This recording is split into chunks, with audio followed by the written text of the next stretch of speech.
कन्नडला नागद येथून बेकायदेशीररित्या वाळू वाहतूक, हायवासह 25,40,00,000 रुपयांचा मुद्देमाल जप्त.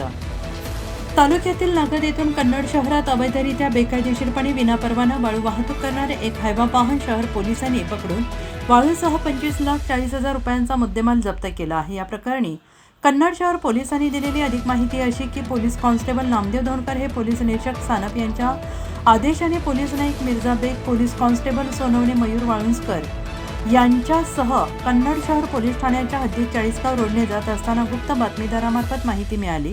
वाळूने भरलेला एक हायवा हिवरखेडा रोडने कन्नड शहरात येत आहे.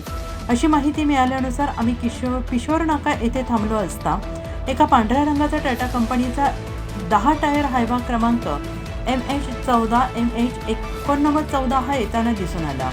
आम्ही त्याला थांबून परिचय देऊन पंचांसमक्ष पाहणी केली असता त्यात वाळू आढळून आली. चालकास विचारणा केली असता त्याने रवींद्र गणेश राठोड, वय वर्ष 35, राहणार चंदिकावाडी, तालुका चाळीसगाव, जिल्हा जळगाव असे सांगितले. तर रघुनंदन उर्फ भुला एकनाथ पाटील, राहणार कोटलीत, तालुका भडगाव, जिल्हा जळगाव असे हायवा मालकाचे नाव सांगितले. तसेच मालकाच्या सांगण्यावरून विनापरवाना अवैधरित्या वाळू वाहतूक करत असल्याचं मान्य केलं.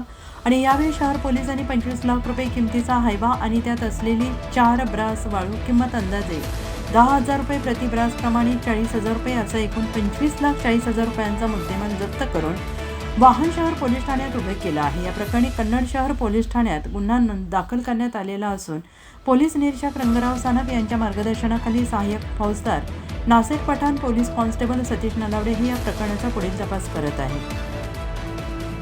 कन्नड प्रतिनिधी.